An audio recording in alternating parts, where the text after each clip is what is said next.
안녕하세요. 저는 청각장애를 가지고 있는 40대 남자입니다. 지금 다시 돌이켜 생각해봐도 너무 가슴이 아픈 기억들입니다. 하지만 많은 사연들을 보다가 저도 많은 분들께 제 얘기를 해드리고 싶었고, 저도 얼마 전 10년 만에 알게 된 모든 사실을 꼭 누군가에게라도 말을 하고 싶었기에 이렇게 용기를 냈습니다. 정말 충격적일 수밖에 없는 제 사연 꼭 끝까지 읽어주시면 감사하겠습니다. 저는 어릴 때 추억을 떠올려 보면 참 하루하루가 힘들고 너무 벗어나고 싶었던 기억들만이 가득합니다. 비록 아버지께서는 많은 재산을 갖고 있으셨기에 생활에 있어서 돈이 부족하다거나 그런 건 전혀 없었죠. 하지만 어머니가 제가 어린 나이에 집을 나가면서부터 제 인생은 참으로 쉽지가 않았습니다. 평소와 다를 바 없는 어느 날 제가 초등학교 4학년이 되던 해였습니다. 제 친동생이니 인사를 하라고 했습니다. 저는 어릴 때부터 많이 왜소했던 터라 그 아이는 저보다 키도 크고 체격도 훨씬 좋았었죠. 알고 봤더니 제 어머니는 아버지의 불륜 사실을 알고 나서 맞바람을 피시고 집을 나가셨던 겁니다. 별로 저에 대한 사랑도 크지 않으셨던 분이었기에 어머니는 열심히 살아라라는 마지막 한마디를 남기시고는 훌쩍 떠나버리셨죠. 그리고 제 동생의 친어머니는 갑자기 암투병을 겪다가 돌아가시게 되었고, 홀로 남겨진 아이를 내버려 둘 수가 없어서 아버지는 저희 집으로 데리, 동생은 처음부터 제게 적대심이 굉장히 심했습니다. 자신의 어머니가 돌아가신 게 제 아버지 탓이라고 늘 생각했었고, 그런 아버지의 밑에서 곱게 자라고 있었던 제가 절대로 좋을 리가 없었죠. 집에서도 학교에서도 동생은 아버지가 없을 때면 저에게 짓궂은 장난을 쳤습니다. 저보다 덩치가 훨씬 큰 동생은 2살이 많은 제게 반말을 내뱉는 건 기본이었습니다. 하지만 형이 되어가지고 아버지에게 이런 사실을 이르기에는 너무 창피했죠. 그래서 그냥 아직 동생이 철이 없으니까 나중에는 달라지겠지라고 생각을 했습니다. 하지만 동생의 짓궂은 장난은 점점 도를 넘어서서 학교에서까지 그런 행동들이 생겨나더군요. 그래도 그때까지는 별거 아니라고 치부하고는 저는 참았습니다. 그런데 결국 그렇게 지내던 중 사건이 터지게 되었습니다. 제가 6학년이 되었을 때였습니다. 제 생에 처음으로 두근대는 감정을 느끼게 해준 여자가 나타났고, 그 당시 저는 그 여자를 아주 많이 짝사랑을 했습니다. 그래서 저는 그 친구와 가깝게 지내고 싶었고, 집에서 편지를 쓰기 시작했죠. 몇 번을 지우고 쓰고 반복하다가 깜빡 잠이 들었습니다. 그런데 제 편지를 동생이 방에서 읽었나 보더라고요. 갑자기 동생은 낄낄 웃으며 너 연희 좋아하는구나. 네 주제도 모르고 고백을 하려고? 라고 하더군요. 그래서 저는 처음으로 동생에게 화를 냈습니다. 왜 함부로 내 편지 읽고 그러냐며 욕을 하고 뛰쳐나갔죠. 그날 이후로 며칠이 지났을 때였습니다. 학교를 마치고 집으로 가고 있는데 저 멀리서 제 동생이 연희의 손을 잡고 제가 있는 쪽으로 걸어오고 있더군요. 그러면서 동생은 저를 가리키며 우리 형인데 같은 반이라며? 라고 웃더라고요. 그때부터 저는 도저히 참을 수가 없었습니다. 눈물이 나는 걸 질끈 참고 집으로 뛰어갔습니다. 집에 가자마자 분노가 폭발해서 펑펑 울면서 눈에 보이는 동생의 물건을 모두 다 던졌고 옷도 가위로 마구 찢어버렸죠. 30분 정도가 지났을 무렵 동생도 집으로 들어오더니 제게 뛰어들었습니다. 신체적으로 제가 당연히 불리했지만 저도 눈이 돌아간 상태여서 동생의 멱살을 잡고 서로가 처음으로 몸싸움을 하게 된 날이었죠. 그런데 정말 뜻하지 않은 큰 사고 벌어지고 말았습니다. 서로 몸싸움을 하다가 저는 옆으로 넘어지면서 귀가 가구에 크게 부딪혔고 결국 응급실에 실려가는 일까지 생겨버렸습니다. 치료가 끝나고 저는 한쪽 귀가 들리지가 않아서 이상하다고 생각하고 있는데 아버지는 눈가가 촉촉해 있었고 의사 선생님은 조심스럽게 말했습니다. 너무 안타깝지만 한쪽 귀가 영구적으로 청력 손실이 되었다고 하더라고요. 아직 어린 나이에 평생 제 귀가 상했다는 소리를 듣자마자 너무 화가 났습니다. 구석에 있는 동생에게 욕을 해대면서 달려들었고 맞고 때렸습니다. 그러자 동생은 네가 먼저 해놓고 왜 자기 보고 그러냐며 소리를 치더라고요. 그날 이후로 저는 한쪽 귀를 잃게 되었고 훗날 웃고 지낼 줄만 알았던 동생도 잃게 되었습니다. 학창 시절 내내 저는 귀가 잘 들리지 않아서 괴로운 생활을 보내게 되었습니다. 그런 원망들은 고스란히 동생에 갔죠.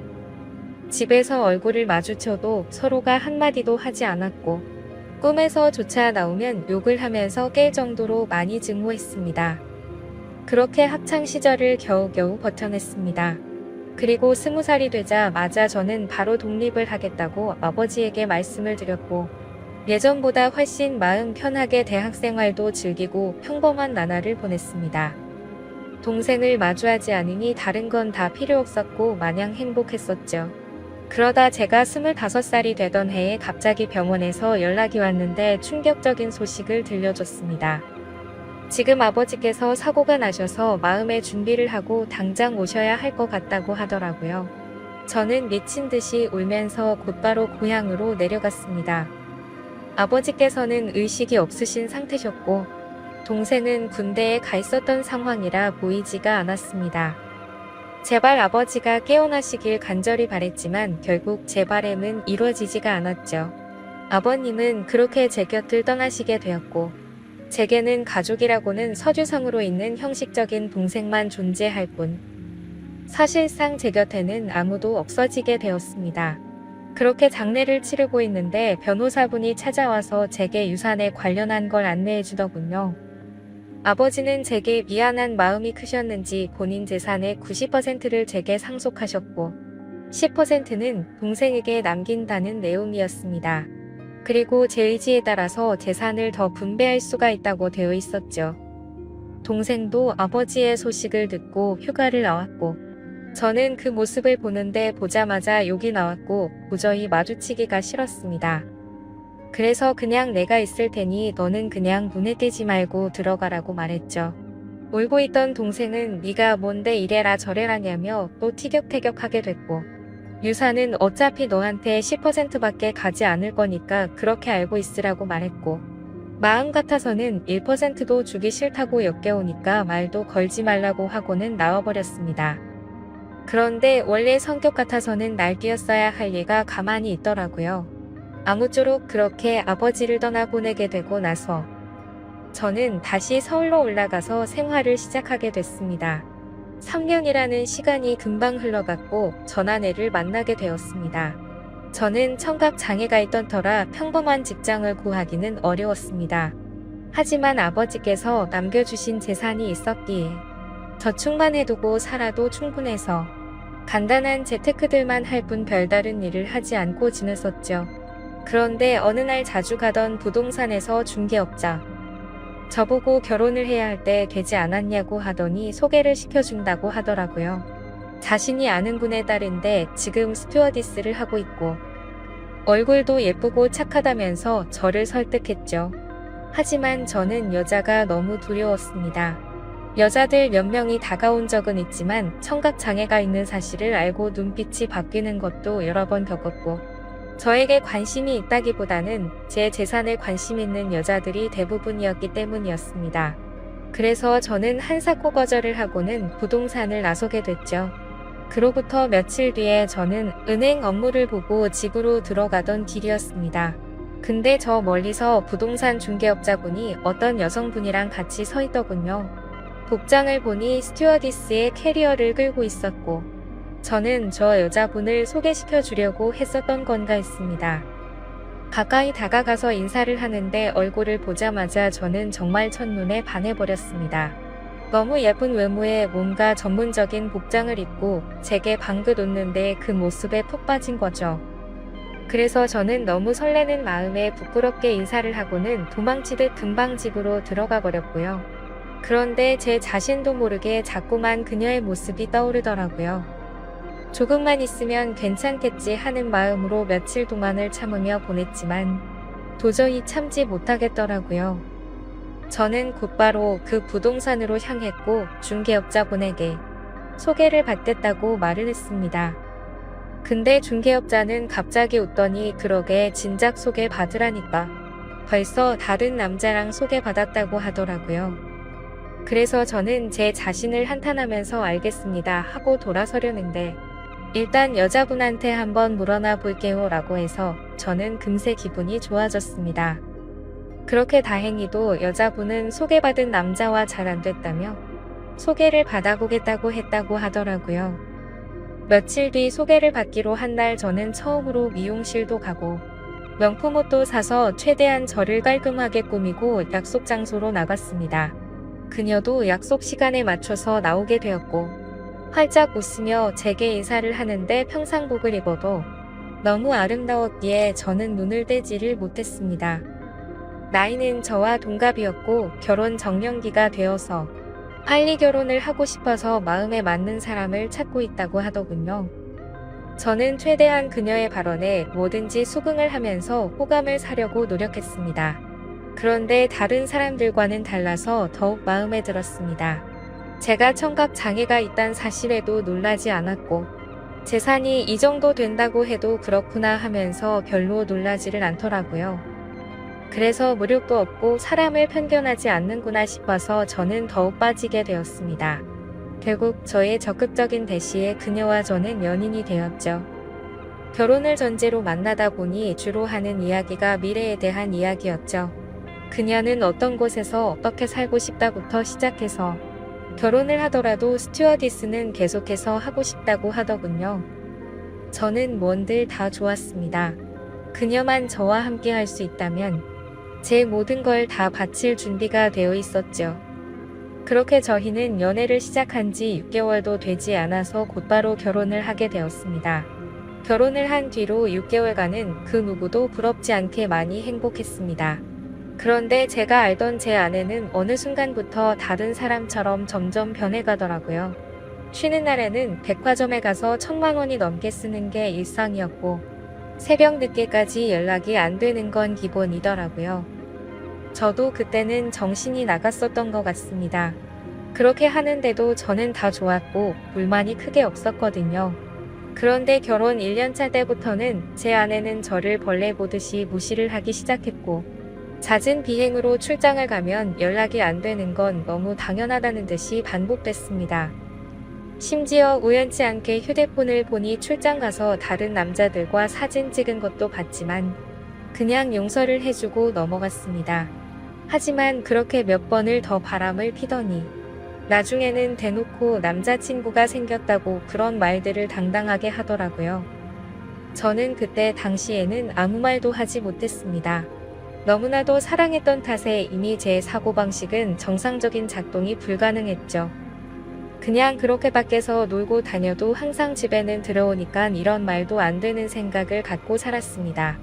그리고 바람피는 모습이 제 눈에만 안 보이면 어느 정도 참을 수 있다라고 생각을 하고 버텼습니다. 그런데 어느 날 저는 정말 너무나도 충격적인 모습을 보고야 말았습니다. 제가 사업과 관련해서 미팅이 있어서 호텔 로비에서 커피를 마시고 있었습니다. 그런데 익숙한 모습의 여성이 보이더군요. 바로 제 아내였습니다. 말로만 들었지 실제로 저렇게 호텔을 드나드는 걸 보니 너무 화가 나더군요. 그리고 더 충격적인 건 옆에 있던 남자였습니다. 아버지가 돌아가신 뒤로 단 한 번도 연락하지 않았던 바로 제 친동생이었습니다. 그때 문득 생각이 들었습니다. 재산을 조금 받고도 조용했던 이유가 저렇게 내 재산을 노리고 접근하려고 했던 거구나 생각했죠. 저는 곧장 폭발할 것만 같은 마음을 추스르면서 조용히 둘을 따라갔습니다. 사실 그때는 제발 제가 생각하는 게 아니길 바라는 마음으로 따라갔죠. 그런데 결국 그 둘은 같이 한 방으로 들어가게 되었고 저는 조용히 문 밖에서 눈물을 흘리면서 비참하게 서 있었습니다. 30분가량이 지나고 벨을 눌렀죠. 그러자 문이 열리더니 제 동생이 가운만 입은 채로 문을 열더라고요. 깜짝 놀라하는 동생을 보자마자 욕을 하고 몸싸움을 했습니다. 그러자 아내는 소리를 질러댔고 결국 경찰까지 부르게 되었죠. 저는 동생에게 일부러 접근했냐고 욕을 했습니다. 그러자 아내는 출장을 가다가 자신이 먼저 연락처를 물어봤고 만났다며 무슨 헛소리냐고 소리치더라고요. 참 황당하게도 바람 피운 걸 자랑이라도 된다는 듯이 저를 무시했습니다. 그러자 동생은 한마디 하더군요. 이제 모든 사실을 알았으면 그만 빌붙고 이혼 도장 찍고 꺼지라고 말하더라고요. 그러자 아내는 옆에서 비웃으면서 이제는 도저히 같이 못 살겠다며 말하는데 정말 가슴이 무너져 내리는 것 같아서 소리내서 펑펑 울었습니다. 너무 행복하다고 생각했던 제 가정이 이렇게 무너지다니 믿을 수가 없었죠. 그때부터는 저도 도저히 버틸 자신이 없었고 모든 걸 내려놓기로 했습니다. 그렇게 저는 아내와 결혼 생활 2년 만에 결국 끝을 맺고 말았고 아내와 동생은 주변 사람들의 눈을 피해서 해외로 이민을 가게 됐죠. 그 뒤로 매일같이 술만 마셔댔고 일상생활을 전혀 하지 않고 살았습니다. 제 인생은 도대체 왜 이런가 싶었고 사람에 대한 배신이 너무 컸기에 앞으로 어떻게 살아갈 것인가만 고민했던 것 같습니다. 그런데 사람은 결국 시간이 모든 걸 해준다고. 한 해, 두 해가 지나갈수록 저도 모르게 웃고 지내고 있더라고요. 그러다가 지금의 제 아내를 만나게 되었습니다. 너무 힘든 시기여서 여자에 대한 적대감이 심했었지만 너무나도 자연스럽게 제 마음속으로 들어오더니 지금은 결혼한 지 6년 차지만 단 한 번도 다툼 없이 행복하게 지내고 있습니다.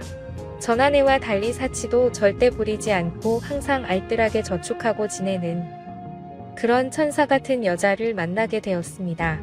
그러다가 2달 전쯤 갑자기 10년 만에 전 아내에게서 연락이 왔습니다. 해외 번호라 혹시나 싶었지만 그 혹시나가 맞더라고요.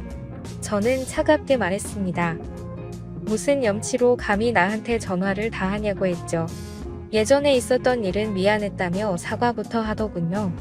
그리고 그 다음으로 한 말은 정말 좀 많이 놀랐습니다.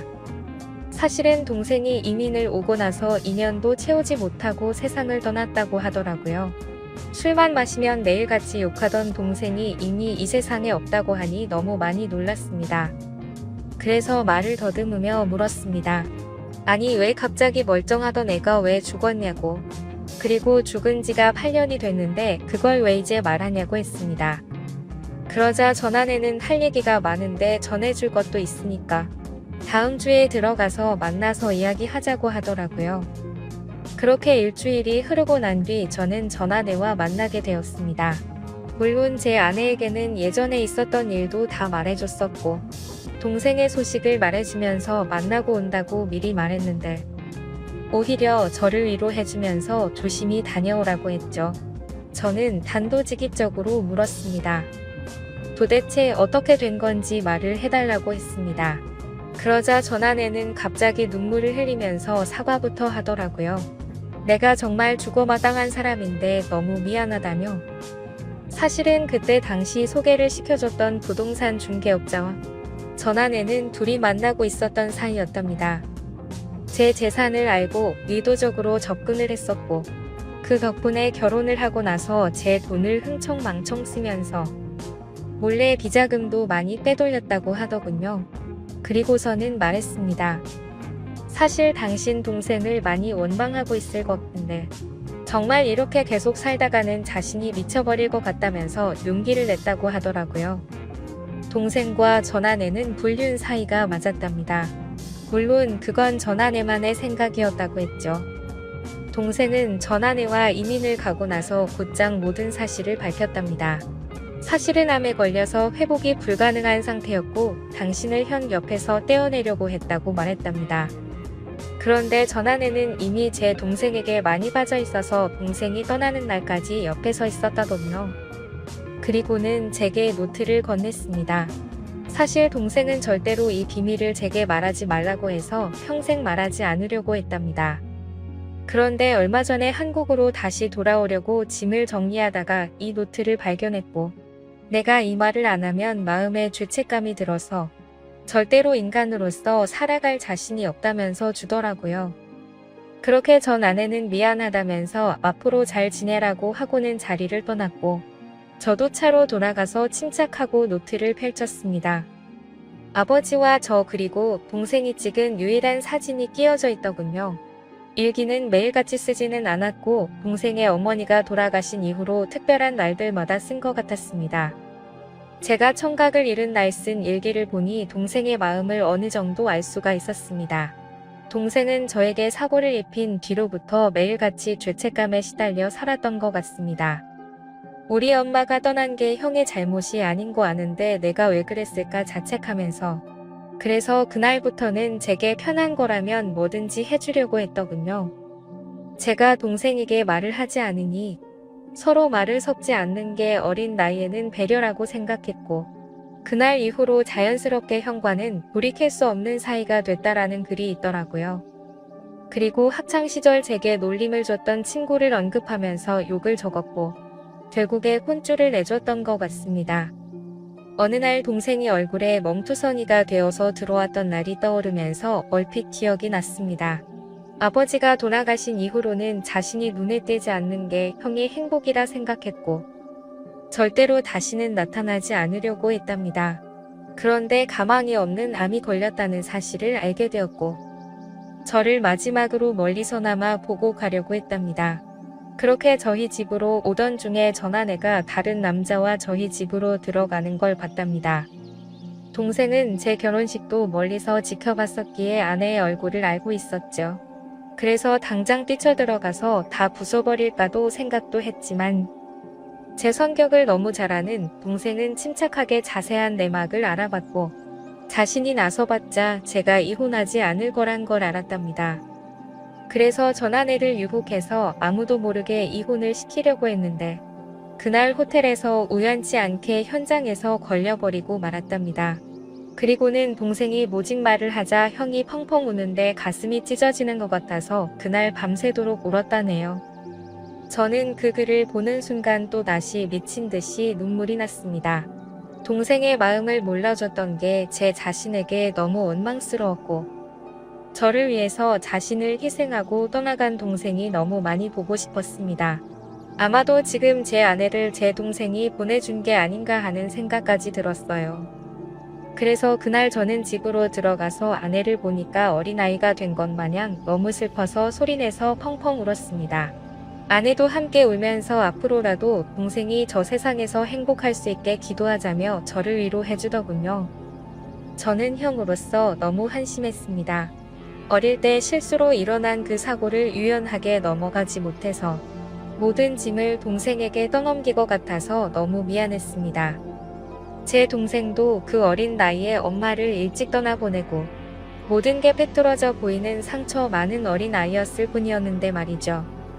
앞으로 저는 제 동생을 평생 그리워하면서 살아갈 것 같습니다. 이 글을 읽는 분들, 제 동생이 저 세상에서 마음 편히 지낼 수 있게 짧게나마 위로해줬으면 하는 바람입니다. 소중한 시간제 글을 읽어주셔서 모든 분들께 감사드립니다. 항상 행복하세요. 두 번째 사연 시작하겠습니다. 안녕하세요. 저는 몇 달 뒤에 결혼을 약속한 남자친구가 있는데 지금 와서 알고 봤더니 이 사람 유부남이라고 하네요. 보시다시피 주변 친구들한텐 말하기 힘든 상황이고 저 혼자선 이성적인 생각이 힘들어 처음으로 글을 올려봐요. 재발육도 좋고 조언이면 더 감사하지만 엄마라 생각하고 무슨 말이라도 부탁드려요. 우선 저는 내년이면 30인 직장인입니다. 남자친구는 내년에 37살이 되고 조그맣게 회사를 운영하고 있고요. 4년 전 처음 만나게 된 건 제가 대학원생일 때 술자리가 끝나고 집에 가려고 일어나려고 하고 있었습니다. 그런데 갑자기 옆 테이블에 앉아 계시던 남자분이 제게 번호를 달라 하셨고 술김에 번호를 주게 되었던 거죠. 그때는 남자친구가 없었던 기간이 오래돼서 그런지 외로운 마음에 그냥 연락이나 하고 지내려고 대수롭지 않게 몇 달간 연락을 주고받았고 그 남자의 끈질긴 구애로 결국 저는 연애를 시작하게 되었습니다. 자기는 그렇게 전화를 자주 하는 타입이 아니라며 대신 카톡은 열심히 하겠다 할 때부터 알아봤어야 했던 건데 지금 돌이켜 생각하면 이상한 게 한두 가지가 아닌 것 같네요. 정말로 전화는 밤에는 절대 안 되고 낮에만 되더라고요. 저도 그냥 그러려니 했었던 게 남자친구가 기업을 운영하면서 해외 바이어들과 시차 때문에 저녁에만 일이 진행돼서 그렇다고 하더군요. 평범한 직장인인 저는 그저 경영자들의 세계는 그런가 보다 했었습니다. 지금 저 말을 쓰는데도 제가 참 바보 같고 한심스러울 따름이네요. 순진했던 건지 아님 멍청했었던 건지 모르겠지만 그만큼 믿음을 줬던 남자였기에 더 믿었던 것 같습니다. 아무튼 그럼에도 불구하고 만남을 가지는 기간 동안, 길다면 긴 4년의 시간 동안 거의 싸우지도 않으며 행복하게만 사귀었습니다. 정말 지금 생각하면 헛웃음이 나올 정도로 서로 사랑했었죠. 아니 저만 제 몸 바쳐 마음 바쳐가며 모든 걸 쏟아부으면서 행복하게 만났었던 거네요. 한 달에 한 번꼴로는 국내 여행도 다니고 만나서 데이트를 하는 건 4년 동안 일주일에 한두 번은 꼭 만나왔습니다.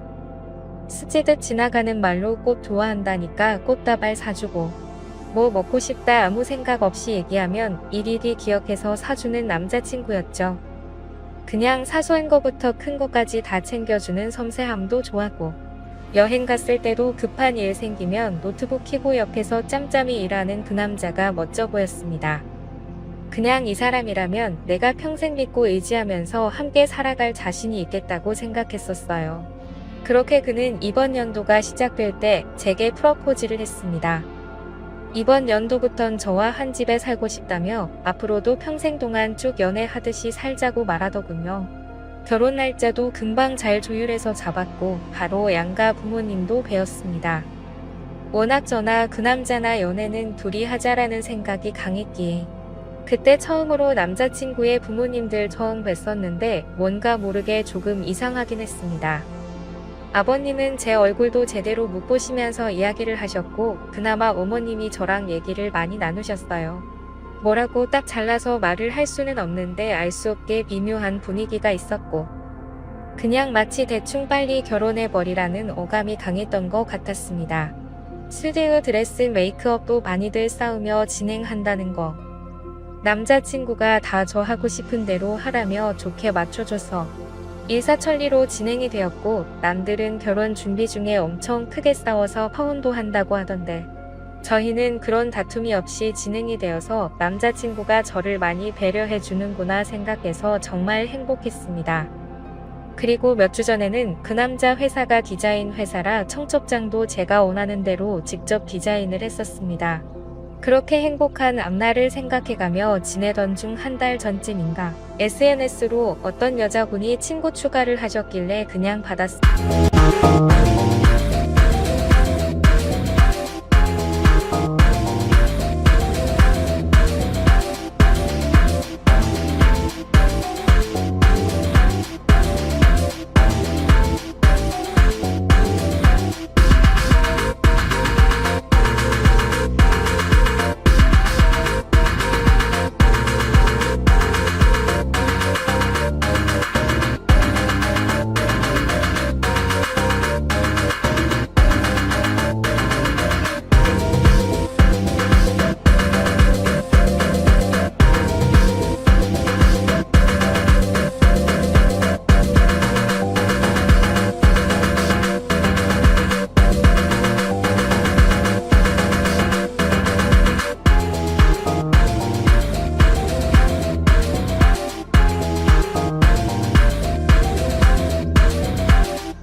처음에는 그냥 스팸으로 하는 건가 싶었는데 프로필을 눌러서 들어가 보니 스팸 같아 보이지는 않더라고요.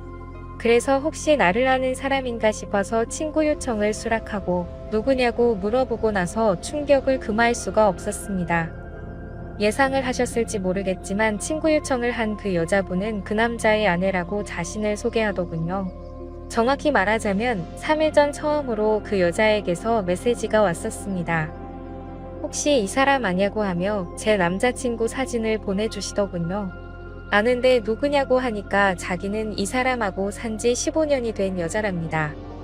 처음엔 정신이 나가서 사기를 치는구나 싶어서 신경 안 쓰고 계속 무시를 했는데 어떻게 알아냈는지 엊그제 밤에 처음 보는 번호로 전화가 오더라고요. 뭔가 찜찜한 마음에 그 전화를 받았습니다.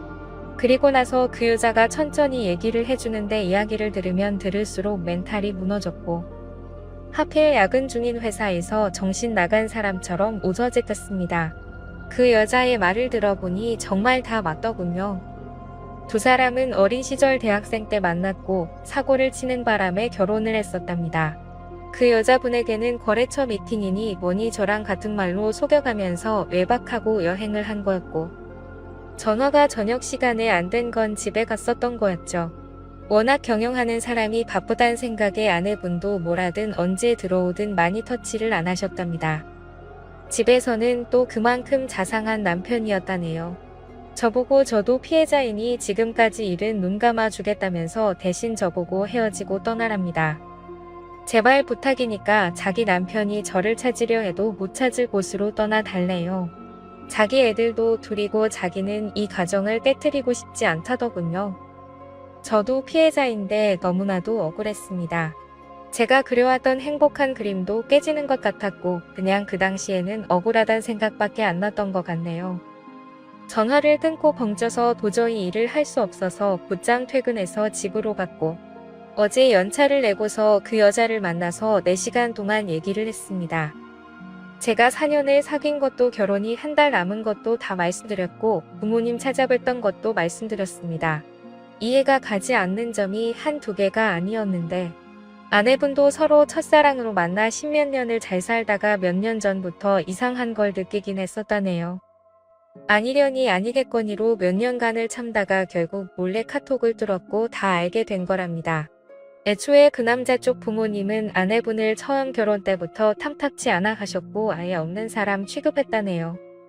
아내분이 바로 앞에 있는데도 그 남자한테 언제 제가 하냐고 맨날 물었답니다. 예전에는 그 말을 할 때마다 그만 좀 하라며 화를 내고 막아서주더니 최근 들어서는 이혼해달라는 말을 몇 번이나 들었다고 하더라고요. 그 말을 들으니 그 여자가 안 돼 보이기도 하다가 제 생각 저희 부모님 생각하면 너무 슬프다가 그 남자 생각하면 또 너무 울화가 치밀어 오르다가 이러다가는 정신병이 올 것만 같았습니다. 이틀을 밤새며 저와 비슷한 케이스들을 다 뒤졌습니다. 댓글들 보며 증거자료 녹음 짜잘한 캡처까지 하라는 말씀들 새겨 듣고 일단 모른 채 하며 모으고 있습니다. 근데 이거 정말 사람 알진 못되더군요. 어제도 남자친구가 얼굴 보자는 거 얼굴 보면 아내 얼굴과 보지도 못한 애들 얼굴이 겹쳐 보일 것 같아 거절했었습니다. 우선 얘기는 내일 그 남자 만나서 얘기할 생각인데 뭘 어떻게 해야 될지 눈앞이 깜깜하네요. 다 알았다고 파혼하자고. 아니 파혼도 아니네요. 이건 그냥 제가 장난감이었던 것 같습니다. 지금 쓰면서도 우느라 정신없는 제가 한심하고 지금까지 무슨 말을 한지 잘 기억도 안 납니다. 이제 다시는 누군가를 믿고 만날 수도 없을 것 같고 남자도 못 사귈 것 같네요. 그냥 사람 자체를 신뢰하지를 못하겠습니다. 저는 도대체 어떻게 해야 하는 걸까요? 이 나이 먹고 어린 짓 해서 죄송하지만 정말 어떻게 해야 할지 모르겠습니다.